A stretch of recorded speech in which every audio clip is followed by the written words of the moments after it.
This is Mary McCosker. The date is July 15th, 2009, and I am interviewing Gayle Uilkema.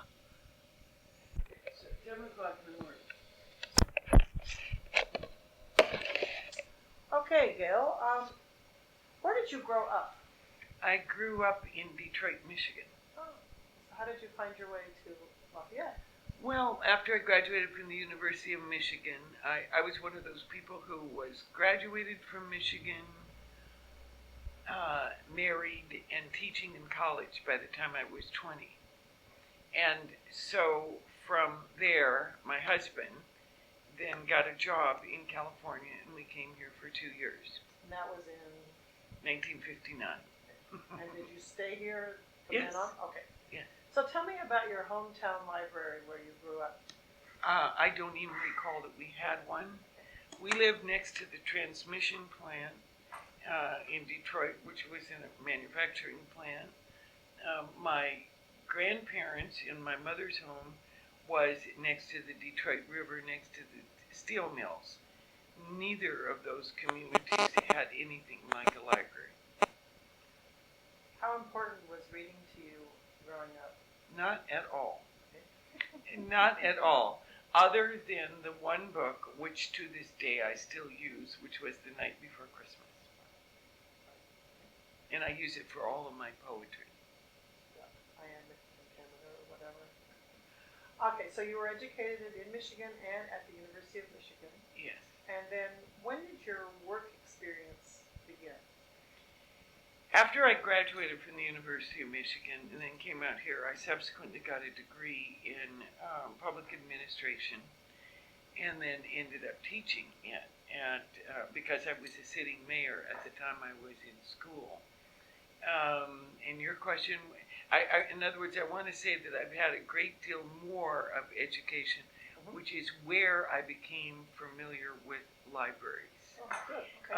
Obviously, in undergraduate work, the University of Michigan Library is very, very famous. And the thing to do was to go to the library on dates. It was also cheap. But everyone went to the library, and that's when I started watching what people were doing and discovering. And I used to get, I got to be friends with some of the people who worked in the library. And I realized what a resource it was, but I kind of discovered that rather than had anyone tell me about it. And then when I had children, which was here in Lafayette, subsequently used to take my children to the library and they could check out 2 books and we put them carefully away and took them diligently back, and that must have worked because I have 2 children who are incredible readers. One's a doctor, one's a lawyer, and they I know were very influenced by the little Lafayette library that we have next to Lafayette School. And it was from that experience because it was so pleasant for them. So those were your earliest memories of a library in Lafayette?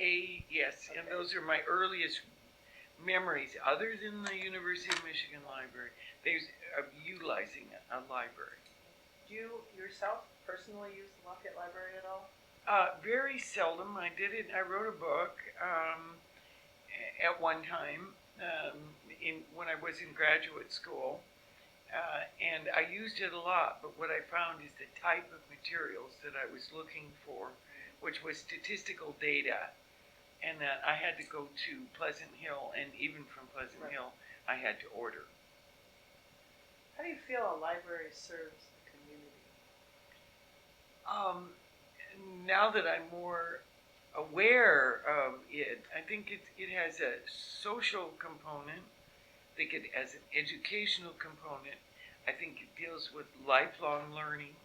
I think it deals with a place where people are able to go to seek refuge, and I know that that is the case.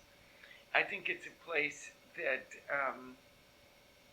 provides opportunity in a personal way. As far as I'm concerned, I now, as a supervisor, I represent 19 different communities, including 7 incorporated cities. And the communities that don't have libraries are lacking. There is no question about it. Even little communities that are within my supervisorial district, like Crockett and Rodeo, they're very, very proud in a little teeny place, and we have events there. And everybody's looking at the books. Oh, look what they have in.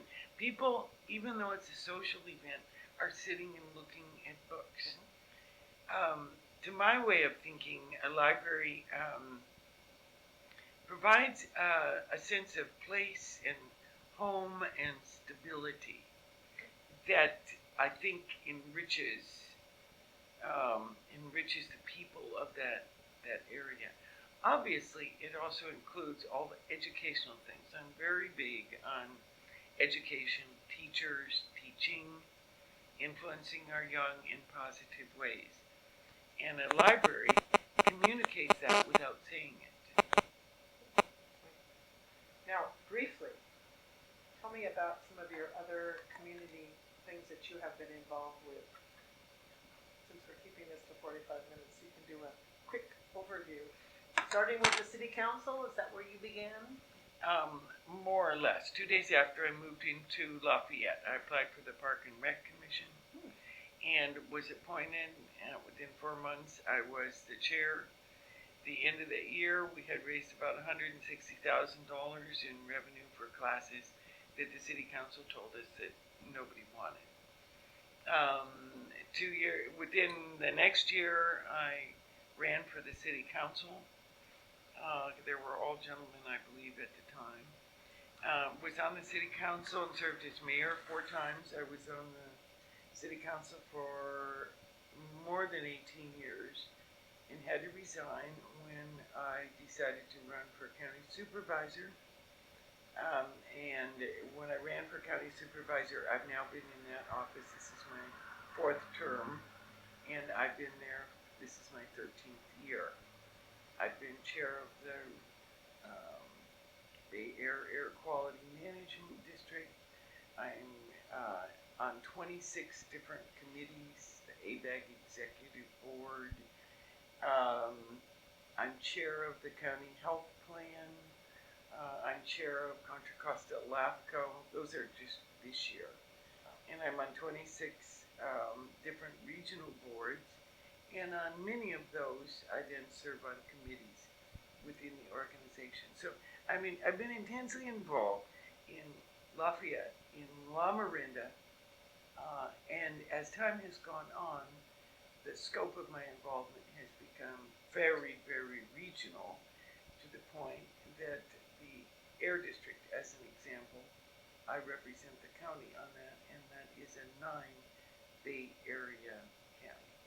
I've also served as president of the Urban County Caucus, which is for the 12 largest counties within the state. And I've been chair of that. I've been on every executive board of pretty much every organization that I've ever joined.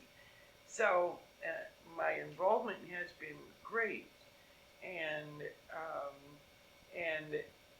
long, and yet there's something that you see when you do that. People always, as a frame of reference, come back to their own community. And so when they come back and they're discussing the love they have, and you don't have people say, I'm going to go home, what a dump. What you really hear is people coming, they talk about going home, and it will be good to be home this weekend because they're going to enjoy their community. They're going to, yes, there's a parade, or we're going to have a picnic, or whatever it might be. So home is a sense of place in people's mind that provides them with a place for refuge. And in that sense, I think it's a responsibility of the public sector to a large extent to do all we can to make home a safe place that is also enriching. And to me, that's where the very strong support that I've had for certainly professionally, for the development of the library has been very important. Do you remember the library that was here, I guess when you moved, the 1940 library, before they built the one in 62? Or were you here between No. then? Okay. Mm-mm. I don't remember it either, even though I should. No. About the 1962 library, when did you come again? 50? No, we You came to actually moved California. here Okay. in 1968. Okay, so we can skip over those two. Yeah. So have you heard anything about the building of the current library? Are you familiar with anything? No, and I did not know it. But there were people who used to try to communicate that. Dorothy Mutnick was one in particular, and how proud she was of the building of the library. Right. And at least we had a sense of place. Were you involved in that study, or were you already out of the city into the county by in 1996 when they did that study of? I helped, I supported it, but I was campaigning at that time for countywide effort, and no, I don't really have a strong feeling about it. But I will say, and I need to clarify this, the part that was very important about that is I realized that if I did become a supervisor, because I had always advocated for the sale of the Veterans Building, and that if I became a supervisor, that it was going to be, the path was clearing in order to accomplish both the new library as well as the Vets Building, and the Vets Building, in my opinion, was equally as important. But how to put all these pieces together, Well, I can tell you. Some time. Yes. So,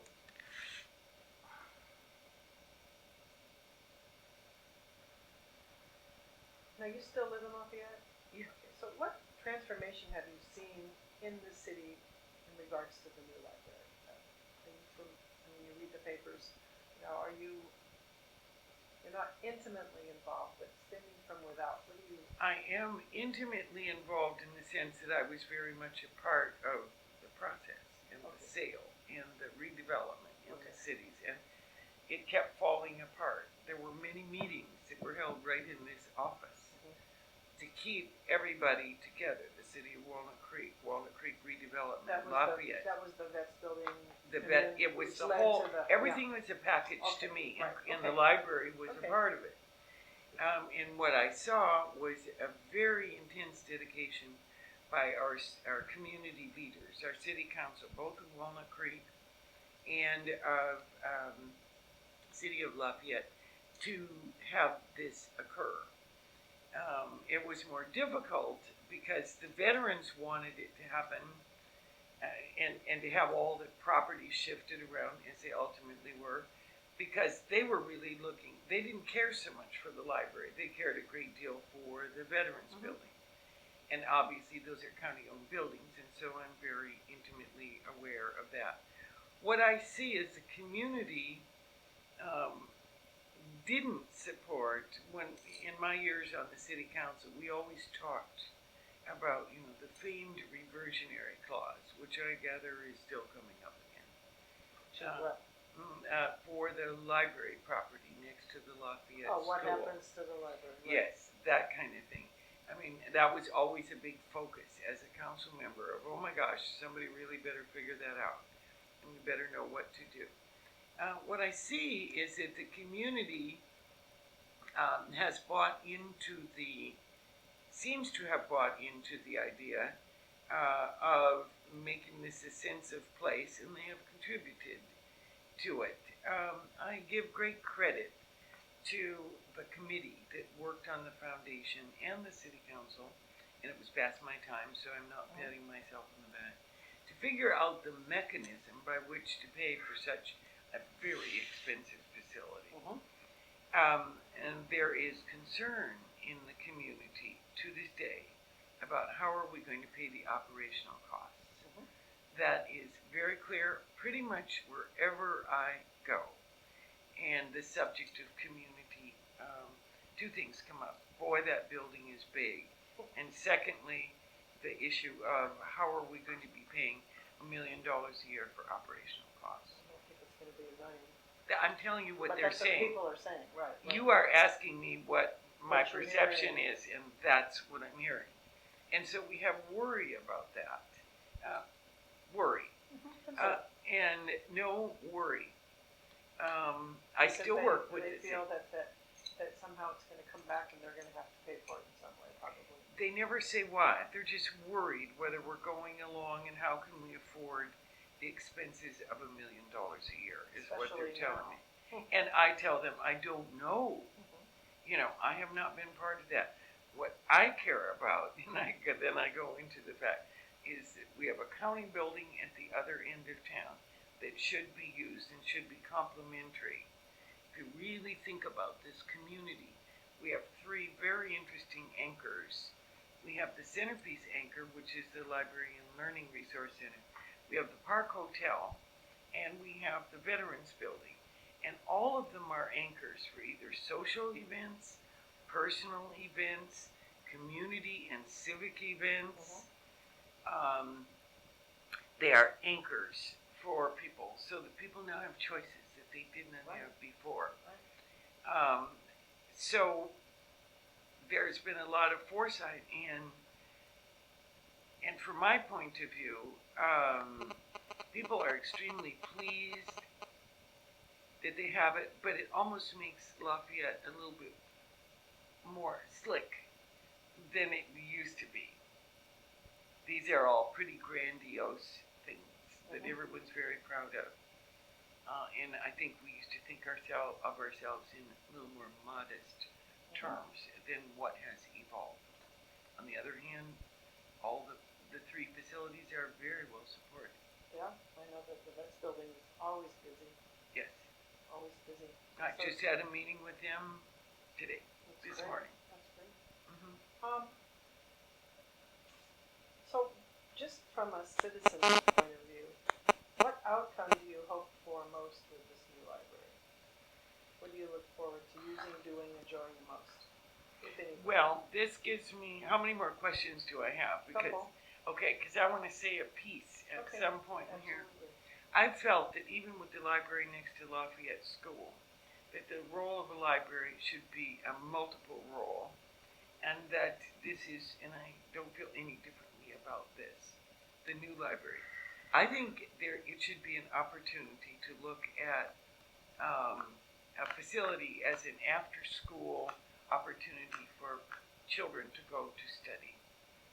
I believe that we should be using our after-school money, and we have stimulus funds and we have all sorts of other funds within the county for after-school programs, so that we can have, for example, a place where those children, students who want to go, that there might be 50 slots that they sign up for, and it's the equivalent of the old-fashioned study hall. They have it now, but it's called babysitting by the librarians. So a program would be great, because it's very disruptive at this particular. It's always been disruptive at this time, and I've said for years, and I even gave a speech recently to the Library Commission on the subject. In my opinion, do you want your kid at a 7-Eleven, no offense to them, or do you want them at a library? And chances are the kids are going to want to go to the library if it can be made that they have to sign in, or that they, quote, got a space, that there is someone there. It would be very good for parents. A homework room is in there, so included. Parents would have an idea that their child is there, a sign in, sign out. There are after school programs where there's money floating around like crazy. Maybe it should be for monitors or whatever, but it would be quiet, or it would be an opportunity to have the good old-fashioned study hall. Great. Like I knew at the University of Michigan, and that's where the fun I'll thoughts pass come that from. along to Kathy Merchant, because one of the things is how we fund some of these things. And I've been saying this for I don't know how many years. And I remember having testimony as a council member, and people coming up to the dais and saying, I don't want those kids in there after school, and they're terrible, and they're disruptive, and all this other. And I just remember leaning forward and saying to the lady, where would you rather have them be than in the library? Wow. And she couldn't answer the question. Not in the library. No, it's just real difficult because it's a small place. The parents consider it, I mean, they tell the kids to go there after school. That's right. Some of them don't get picked up till 5 o'clock or 5:30. And so they don't Or really later. want to be there, yeah. So the librarians are sort of running this de facto free childcare for not arguably always the best behaved kids. So that, but some, yes. So it's really hard. But now that there would be a contained place with some sort of a program that's overseen by somebody, then it has great potential. If a library is community and public service, and if the schools have the facility, and if the community want the facility, and if the community supports after-school education, it seems to me that it's meeting a public need, and there's a responsibility for the library to look into trying to provide that need. There certainly is a need in these economic times. I will tell you that. No kidding. Parents are having a terrible time meeting, making ends meet, and they can, but it should not only be subsidized children who get to go into the program. It should be an opportunity for people to actually, kids to study. Right, and get help with homework. And get help, and maybe that's where we need the tutorial program. Well, that was sort of what's on the docket, is that there is going to be some homework center that will be, maybe high school students will help tutor, maybe middle school students, part of community service. So it will work, it can work, it's just that we haven't really had a big enough place to do it. Because we're sort of in the center of the library. You know how small that is. So, but this will be great, because I actually saw the little room yesterday, or the room on the tour that Don gave. Well, I've been saying that I think this should be, I've been saying this for years and years and years. So, now the difference is there is after-school money that's available. Okay, great. Well, you'll be hearing from the... apparently. And and there's for little kids and for older kids. Great. And it's for after-school program. Super. Well, that would be great, because we'll have a great place And to do it. Jennifer Peck is her name. And she runs the after-school program, and interestingly enough, that is John Joya's wife. Oh, right. Okay. And to me, that would be one of the greatest, I think that is one of the greatest needs right now, based on what I see countywide. Absolutely. I'm sure countywide. I mean, everywhere. There's kids, there's parents, two parents are working. Childcare is expensive. They're barely able to make it, the parents And are. some kids don't want to go to a babysitter or a childcare, they want to. That's right. So that's great. I'm glad to hear you say that there's possibly some support for that. So just talk to me about libraries. Say what you want to say, because I mean, these are sort of not questions that necessarily are germane to you. I think a library is more than books, and more than magazines, and more than research. I think it's a place where you choose to expand your mind. I think it's a place for pottery exhibits. I think it's a place for art to be displayed. We now in the county administration building, all along the hall, we have various artists come in and hang their artwork. And it's wonderful. And people, I'll look, and they'll outside my office, and they're stopping and looking, and just looking, and it's wonderful. I think a library should be doing that. I think a library should be exposing people to the full range of things where there are many gifts. Somebody's bird nest collection. And I'm making it up. I've never seen some of those collections. Sure. I would like to see that. How do you know that we don't have the ornithologist of the year for the year 2050, who's some little kid looking at the bird's nests saying, and that becomes his life's fascination because the library opened the door. I think a library should also be secure and safe. I think security is an issue at any facility. I used to feel insecure at times when I'd be rummaging through the stacks at Pleasant Hill when I was doing a lot of my graduate work. And I used to drag books out into more open areas. So I think Lafayette I dedicated the Hercules Library, helped dedicate or was present because they didn't want the county involved. The Orinda Library, and the Pinole refurbishing. Now they have the libraries at Go-Go. It's cool. And now what you see is all those libraries in West County have morphed into something more. For example, Pinole and its Filipino Tagalog collection is now in Hercules. And it's all Jose Rizal, Philippine independence, and they have tons of things.